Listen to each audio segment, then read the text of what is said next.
Good morning, and thank you for enjoying it with a six pack, the Scotty Six Pack, the only podcast that's bringing you all the top stories in Wisconsin sports, from the lacrosse loggers to the Lakeshore Chinooks. My name is Kedrick Stumberis, and you can find me on the app formerly known as Twitter at Kedrick Stumberis, and follow the podcast at the Scotty Six Pack to the latest updates in Wisconsin sports. If you're watching on YouTube, smash the subscribe button, hit the like button, or on your podcast platform of choice. Follow us, rate us, leave some nice comments, helps us grow the show and continue having some great people join us like we're going to have today. We're going to spend this episode previewing the Chicago Bears hosting the Green Bay Packers in week 1 of the NFL season. It is finally here, and the bad man is gone for Chicago Bears fans. So to celebrate that, we're going to welcome in Sam Gemini from the Snap the Pigskin podcast, Puckworms. Sam, say hello to some folks. Tell people anything you'd like them to know about you. Yeah, thanks very much, Kedrick, for having me on. Good to see you and good to kind of speak with you for the first time. This is going to be fun. I'm looking forward to joining this show. I am a very, very large Chicago sports fan, so I don't know how I might be a polarizing figure, maybe not even polarizing, maybe just downright unpopular for your listening audience. But yeah, I love football, love the Bears, and definitely looking forward to. I've been waiting on pins and needles for this game for a long time now, and it's finally only a couple of days away. So looking forward to it. Yeah, I think we all have, and you're a Wisconsin alum, so I think you at least redeem yourself with a good chunk of the people here.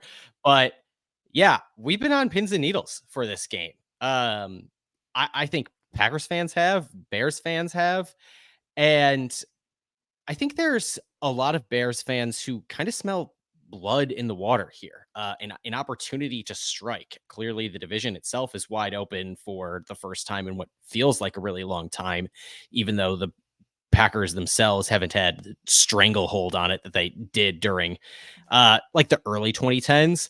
But what are Bears fans feeling in 2023 vis-a-vis the Green Bay Packers, the rivalry itself, and just their prospects moving forward? Yeah, I think you're right.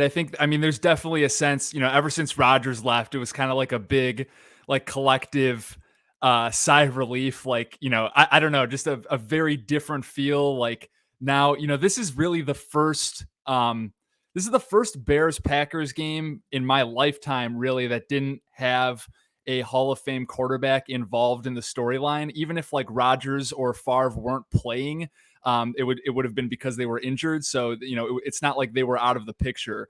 And this is just, it's very different. It's very like unusual, uncharted territory going into this game, like knowing this is the first iteration of the post Aaron Rodgers chapter of this rivalry. And I think there's a lot of added like excitement and also nervousness because it feels now like it feels like the footing is more even. And I think this is the first time in a while that we genuinely don't really know like what to expect in this game and what's going to happen.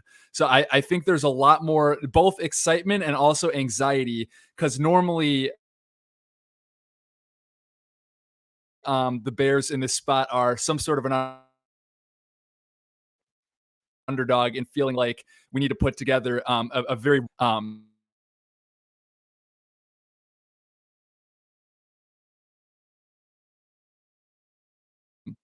intrigue, I think, of this matchup. Yeah, I think that's right. There's not a lot of certainty around this matchup for the first time in a long time, and that's very different when you put it in perspective of the fact that the Packers have won this game eight straight times. And now all of a sudden it does feel wide open. The Packers haven't lost to the Bears since 2018 when Chicago eliminated Green Bay from playoff contention. Um, but I think one of the big reasons this feels so wide open on both sides is because there's obviously big questions on both sides for quarterback play. Um, I am going to lay my cards on the table. I think Justin Fields is bad.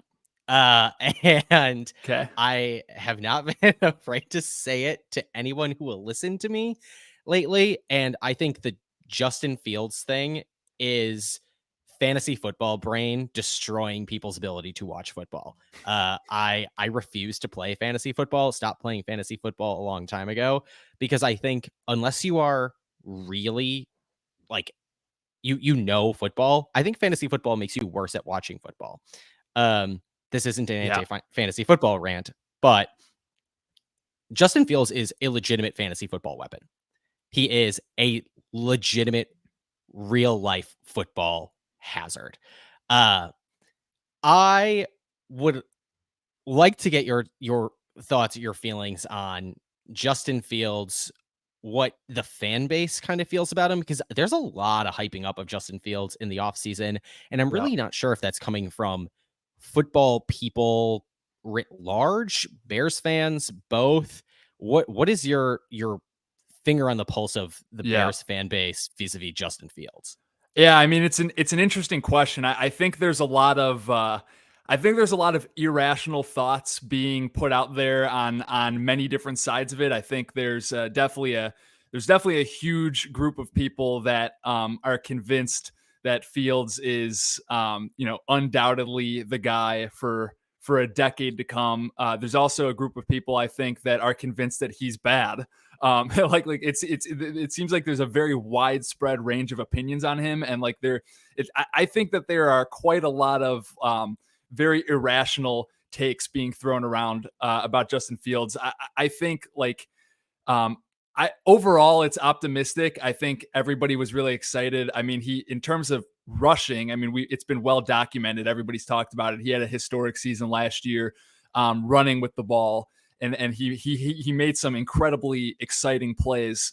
So everybody, I think in general, there's definitely an atmosphere of excitement around him, and I'll tell you right now, it doesn't take very much for there to be excitement in this city for a quarterback because we are just so That's fair. starved for quarterback play. Like we will grab on to anything that we can possibly find to convince ourselves that the quarterback currently on the roster is going to be the answer.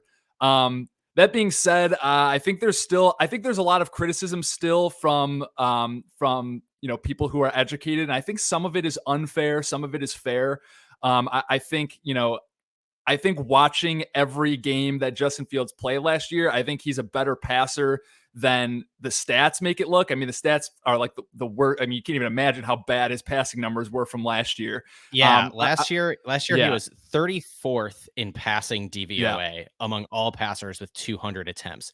There are yeah, 32 teams in the yeah, NFL. yeah. So So when we talk about he had an historic rushing year, he also had a historic passing year yeah, in very different directions. the passing numbers were extraordinarily bad last year. I'm not saying he's a good passer. I think that there were moments where he looked better than the numbers maybe suggested, but it was inconsistent. There were definitely plays where he made really nice throws downfield.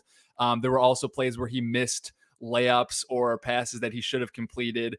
He was a little bit loose with the ball at times. And then there were also times where, his receivers didn't really help him out at all, which that ends up being the case with really every quarterback at some point in the season. But Fields had a notoriously bad supporting cast last year. So really the bottom line, I think, is that if Fields is going to be the guy for the Bears, then we all expect a big step forward this year. Like they now have actual receiving talent. The offensive line is not good, but should be improved. And it's the second year for Fields in the Matt Eberflus and Getsy system. So he should be making a significant improvement this year. And if he doesn't, then I think a lot of us will be legitimately concerned. Yeah, so the Justin Fields take a big step kind of mantra that's Yeah. out there right now is obviously built on he has more around him. Yeah. And I think that's true to an extent. I think in one of the questions I wanted to ask was who's the most important newcomer to the Chicago Bears roster, and do you think that's DJ Moore? Yeah, definitely. As far as just pure receiving talent, like having a true number one and like a pretty good number one. Like last year, until they brought in Claypool, Darnell Mooney was their number one, and right now he's looking like a number three. I mean, Claypool didn't have a very good training camp, but Claypool should be ahead of Mooney. And so the Bears essentially last year, for at least a portion of the season, had a number three receiver, like effectively their number one. And I think it's just going to help all of the receiving talent on the team to have to have DJ Moore on the team. Like, I think, the opposition will obviously have to put their number one cornerback on Moore. And, that's going to make life easier for Claypool and Mooney also. And I think everybody is going to kind of benefit for that. So I would definitely say DJ Moore is the most important. And he had some explosive plays in the preseason. And anybody who listens to our podcast, Snap the Pigskin, will know the disdain that I have for the preseason and putting like any sort of credence into it. But he did have some fun, explosive catch and run plays in the preseason. So I think he's the most important. I think some of the tight end help, not massive game breakers or anything, but I think Robert Tonyan and Mercedes Lewis also could be helpful, just to have somebody dependable, some veterans in there for Fields to kind of maybe go to on a third and short type of play. Oh, Mercedes Lewis doesn't catch passes, though. Come on, we know this. No, he only catches passes against the Bears. That's it. That's unfortunately somewhat true. But he, he's gonna be a presence out there on offense for sure. Definitely not a significant amount of pass catching talent, but just to have a veteran like that, everybody raves about him in the locker room, and just kind of a sizable presence out there. So yeah, definitely DJ Moore, definitely the most important, but the couple of depth guys I think as well that should hopefully be helpful.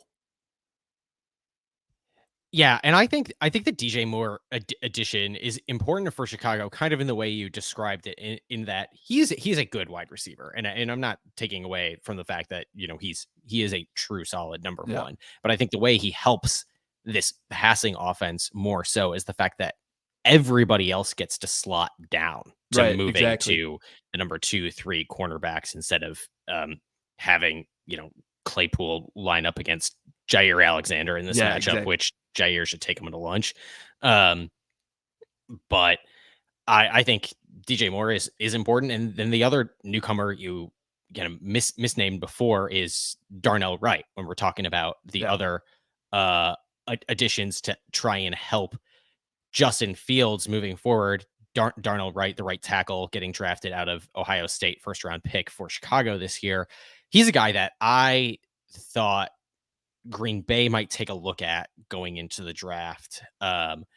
Obviously that didn't happen. They went the Lucas Van Ness route in round one eventually on the edge. But I know Darnell Wright's been facing a little bit of a hamstring issue, but it sounds like he's going to be good to go for this game. Does that sound right? Yeah, I think like there's a couple of I think so. Like some of there's been some issues in terms of health with the offensive line already for the Bears, which seems like it's always a thing. Like their offensive linemen get injured before the season starts every year somehow. But I think like hopefully he plays. I think he will. I think the offensive line in general is still has a lot more question marks than we were hoping it would. Tevin Jenkins also now is out with an injury from training camp. That's I believe a leg injury.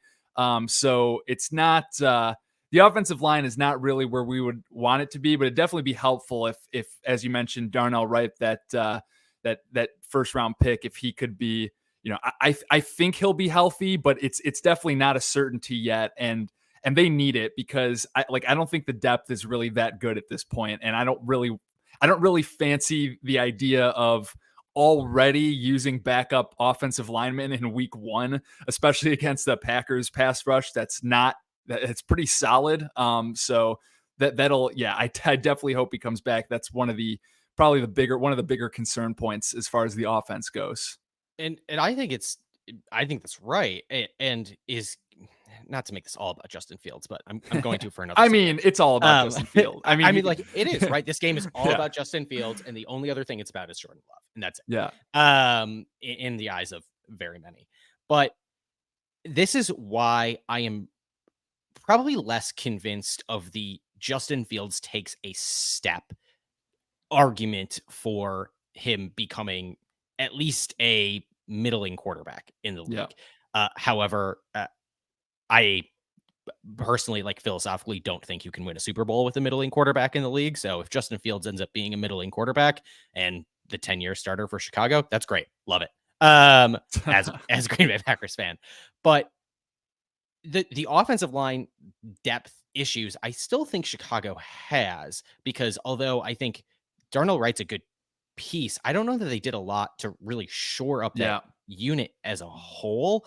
And that's an issue. You can have all this receiver talent that Chicago now kind of has. Cole Kmet should be great as a tight end one, although Robert Tunyon has lost a lot of the step he had post ACL. I think he's a solid number 2 option. And then the wide receiver options with DJ Moore in the room, I think, are good. Can Justin Fields deliver the ball to them is, Yeah. I think, a bigger question. And if he doesn't have offensive line help, he like he needs the offensive line help to help him a little bit with his sack problem, because he has a problem getting sacked. Yeah. And sacks are more a quarterback stat than an offensive line stat. Sacks follow the quarterback more than they follow offensive line units. And despite being 27th in passing attempts last year, Justin Fields led the league in sacks taken at with 55 total. He was sacked 55 times, tied with Russell Wilson for the league lead, but Russell Wilson attempted 165 more passes. Yeah. Second place with 9 fewer sacks at 46 were Geno Smith, who attempted 252 more passes than Justin Fields, sacked 9 fewer times, but attempted 250 more passes. And also tied with that was Kirk Cousins, who was sacked 9 fewer times than Justin Fields, but attempted 325 more passes than him. Like, I am so unconvinced by the Justin Fields stuff, because I don't think he really got a lot of help on the offensive line this year. Like, can you convince me otherwise? Like, is there a lot happening here? Okay. I can't convince you that I don't think I don't disagree about the offensive line. What my feeling on it more so is, number one, I think some of those stats are a little bit deceiving just because he's probably tackled for loss when he was trying to run more, but that's really neither here nor there. I mean, it was but that's because he can't pass the ball. Yeah. Yeah. I think that I'm not, and Noah Clark brought that up on our last episode of Snap the Pigskin too. Like, that doesn't freak me out quite as much, just because I think, like, if Fields ends up actually being a really good quarterback, like, I think really good quarterbacks can overcome that. And I mean, we've seen, like, the truly elite, some of the top quarterbacks in the league. We saw Joe Burrow, like, just get absolutely beat to death for a few seasons, and like, just what was that one playoff game where he got sacked like 9 times? I think it was against Tennessee, and won the game. Like, I think, and I'm not saying that's what Fields, I mean, clearly, Fields got a long way before Fields, gets to that level. But like, I think if a quarterback is really going to be like the guy that is going to win you games by being a great quarterback, I think, especially a guy with Fields' athleticism, I think they can overcome the bad offensive line. I think he needs to work on, and what I know he has worked on this offseason, is getting the ball out faster and making quicker decisions. That was one of the bigger that was one of the bigger knocks, or maybe knock isn't the best word, but one of the bigger concerns for him, even just coming out of college, is just holding the ball too long and not making decisions quickly enough. And I think with his athleticism, he can get away from pass rushers. I think if he gets the ball out faster and is able to make more timely NFL speed decisions, like great quarterbacks can figure out how to deal with patchwork offensive lines if they have guys that are, at least somewhat open, and if they're good enough at making decisions quickly. So like, I'm not necessarily, like, I'm not saying it's going to go great with a bad offensive line, and I'm definitely not happy that the offensive line doesn't look much better.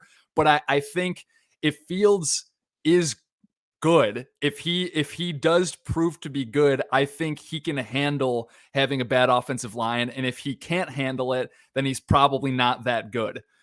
So that's kind of my feeling on it. And I, like I guess what we're getting at here is like if Fields is bad again if Fields has a similar season like he did last year, this year, then like that's we're going to be talking about trying to get another quarterback somehow I was because about to ask, will yeah, the Bears move on? Do you think? I Will mean they it'll try to definitely be a enter significant Drake May sweepstakes kind of a thing, Jordan yeah. Travis sweepstakes? Yeah, it'll depend on how bad they are. I mean, if they're really Sure. bad, if they're down at the bottom of the standings, then I think yeah, all of a sudden we're tanking for a top 2 pick or something like or whatever, top 4 pick. If they're more like 500 mark, which I think if Fields is bad, I think they're probably not going to be 500, but like, but it's definitely going to be a conversation where like, if there isn't if it's similar to last year where the passing offense is near the bottom of the league and the it's kind of all of the offense is just on Fields' legs, then like it's definitely going to be like we're going to be getting to a point where the 5th-year option is going to have to be a thing at some point here soon, and like we have to make a decision, and it won't be good. Like I will say that for sure, it won't be good if it resembles anything like last year. Yeah. So yeah. All right. Let's stop talking about Justin Fields. Um, I want to talk about the Packers offense a little bit. Last season, the Packers rushed for 203 yards and 175 yards against a really bad rush Yeah. defense for the Chicago Bears. Something the Green Bay Packers are very familiar with is having a bad rushing defense. I am not convinced the Bears rush defense is much improved. I was pleased to see that the Bears spent $58 million guaranteed in a pair of off-ball linebackers in Tremaine Edmonds and TJ Edwards this offseason. What have the Bears Yeah. done to improve this pretty dreadful run defense from 2022? Yeah, I'm kind of with you. I don't really love the linebacker stuff. I mean, it's fine and good to have good linebackers. I don't I'm glad that the linebackers are good, but that's not really making me sleep soundly knowing that we It's not have a premium position. yeah, Like, I don't that's a really think lot it of money to matters. spend for an off-ball linebacker in Yeah, Tremaine Edmonds. exactly. And that's a very Bearsy thing to do also. Like that's like that harkens, decades back down the line of Bears great linebackers. And I don't know. That's just it seems like that's what they do. Like I that is my biggest concern for this Sunday's game, without a doubt. I think, and that's why I think I predicted the Packers to win this game by 3, unfortunately for me in Chicago. I think that the Bears do have good linebackers, as you mentioned, and the secondary should be quite good, actually. But the pass rush is still bad, and the defensive line in general is not good, and especially the interior defensive line is looking really ugly right now. Like that's probably the weakest part of the entire team, and that sets up really badly for the Bears against the Packers because the Packers have a really good offensive line and a very good run game. And I think that this is like the easiest game plan I could ever imagine. I feel like the Packers, this is like a high school coach could drop this game plan. I feel like they're going to run it.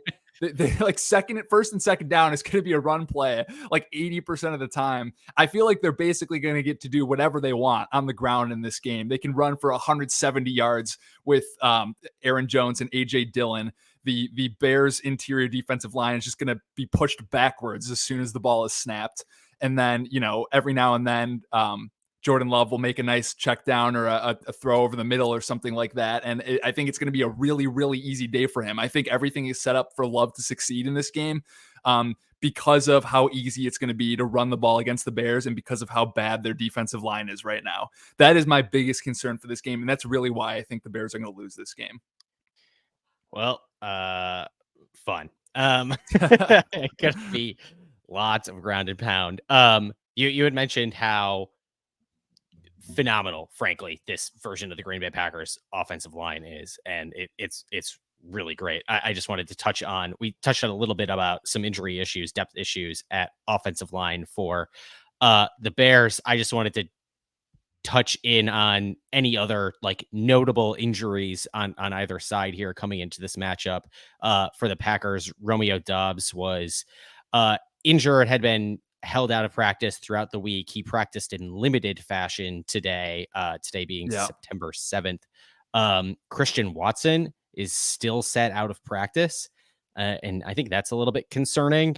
If he doesn't go on Sunday, Yep. I think it'll be Malik Heath on the outside, who's an undrafted free agent out of Ole Miss, who actually has plenty of talent, was like 1,000-yard wide receiver at Ole Miss, but has openly admitted he had some off the field issues in his Yep. own words. But that could be good. And then David Bakhtiari, who is always fickle at left tackle for Green Bay, still sat out, but Green Bay has like 3 legitimate starting tackles on this roster, like 3 legitimate starting left tackles, I should say. Yeah. Like they could have 4 or 5 different people play tackle, and it'd be fine. Yeah. Oh, is there anything else of note on the injury front coming in for Chicago here?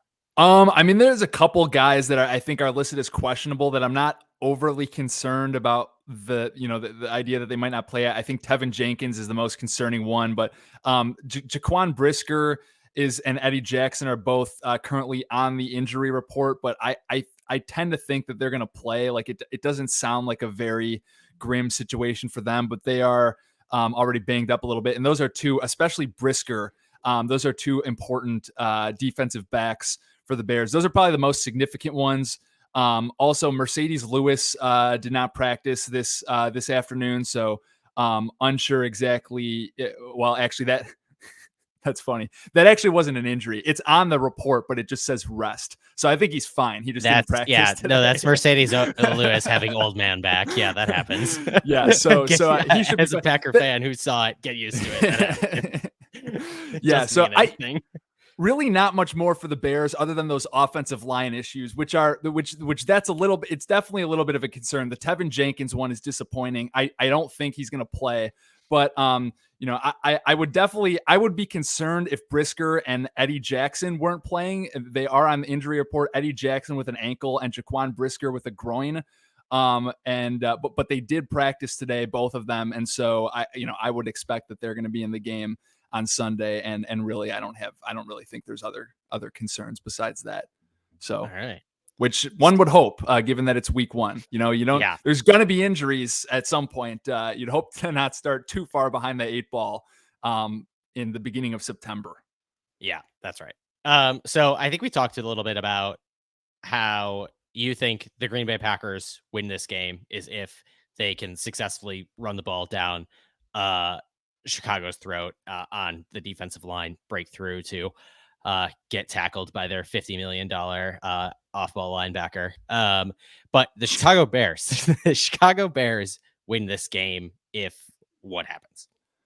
I think one of 2 things. I think if Fields plays well, or if Jordan Love blows the game. I think it's down to the quarterbacks for the Bears. I think if Love if Jordan Love plays a relatively mistake-free, kind of conservative game where he just executes the game plan and hits his layups, I think Fields is going to have to play pretty well and do a good job of getting balls out quickly here to beat the Packers. I also expect maybe some deep shots if he can maybe generate some time with his legs. The Packers safeties are not good. They're bad. Which has been well documented in Green Bay. So I think if Jordan Love hits his layups, then pressure is put on Fields to play well, and that's how the Bears will have to win this game. If Fields doesn't really play well, then I think the other way the Bears could win is if Jordan Love just absolutely implodes and has a horrible game. So I think it's all down to the quarterbacks really in this game. I think we kind of know what to expect in the rest of the aspects of the game, but the quarterbacks are the big wild cards here, which is fun because that's obviously the most important player on the field. And then everyone gets to sit on that win or that loss for 17 weeks. for until 17 January. weeks. How absurd is that? I saw when the It's schedule came horrible. out. It's horrible. Ridiculous with how much both fan bases have been seething for this game to get it in week 1 and then not get the return trip until week 18. Oh, Someone's going to God. have to hold that L for so long. And nobody wants it. Like, I don't want to play this game in week 1. This is terrible because there is the scenario where the Bears win and Packer fans just have to hold that loss from the Bears all season long is so much worse than being able to say, oh, cool, we won a week 1 game. Like, I agree. Yeah, I agree. I mean, like, I feel the same way on my side. I mean, this is, this is like the apocalypse in Chicago right now. The way the way some people are talking. The quote from Danny Parkins, the afternoon show host on 670 The Score in Chicago. His exact quote was, "People are going to be tying cinder blocks to their feet and jumping into the lake if the Bears lose this game and Jordan Love outplays Justin Fields." It doesn't help either that the fan bases in terms of like Brewers and Packers fans don't have a ton of overlap. Like, because Packer fandom is just ginormous, but like, doesn't help that there's a pretty heated division race going on for the Central right now either. No, it doesn't. It doesn't. All right, let's get one score prediction out there. You had said you think Green Bay wins this one by 3. What does that look like to you? I'll say 24 to 21, I guess. I don't think it's going to be super high scoring, but I think that I think the Packers will be able to. I think both offenses should move the ball. I think it's just a question of getting into the end zone and how well the quarterbacks play. So I'll say a modest 24 to 21 win for the Packers. And then I'll cry myself to sleep during Sunday Night Football. That feels about right to me. I'm going to say it ends up being a little bit closer. I'm going to say it looks something like 21-20 Packers. Just because I think that, and you know what? I like kind of want to say like 2017. I'll say 20-17 because I'm not sure what happens if one of Romeo Doubs or Christian Watson can't go on Sunday for the Packers. If they don't have at least a credible passing threat, because otherwise they have some really young targets that Green Bay likes, and frankly I like. But you want a guy, Christian Watson. I mean, Bears fans know Aaron Rodgers chucked it up and he's gone. Like that's the easy button for Green Bay. It should be the easy button for Jordan Love. So I'll say 20-17 Packers. But I will be on pins and needles until this game is over. So Sam, thank you very much for joining. You are only the second person I've had as a guest on this podcast, the first one being my younger brother. So I really appreciate you being on. Would you like to talk about any of your other work that you do? Encourage folks to come and find some of your stuff before we Yeah, thanks. I appreciate that. Yeah, I co-host 2 podcasts, one with Noah Clark, as Kedrick mentioned. The Snap the Pigskin is the name of the podcast. It covers the NFL. We release it like on Tuesday nights for the most part. Can be found pretty much anywhere: Spotify, Apple Podcasts, iHeartRadio, etc. And that one's really fun. Noah and I are really good friends, so we have a lot of fun on that show. And he's from Wisconsin. He's a Packers fan. I'm a Bears fan. A lot of fun stuff to talk about there. The other one that's been around for almost a year now is called Puckworms. It covers the NHL with another buddy of mine from Wisconsin named Anthony Winker. That one just dives deep into the NHL, and we're coming up on hockey season pretty soon here too. So that one also can be found really pretty much anywhere: Spotify, Apple Podcasts, etc. So be sure to check those out.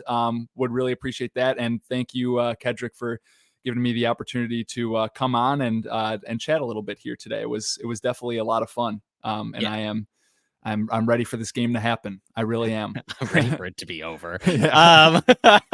Well, yeah, thank you, Sam. And if I didn't mention it at the top, his shows there, Snap the Pigskin and Puckworms, are very good. It's the reason I know of Sam in the first place and why I wanted him to come on here, because he is a smart but not blowhard of a Chicago Bears fan.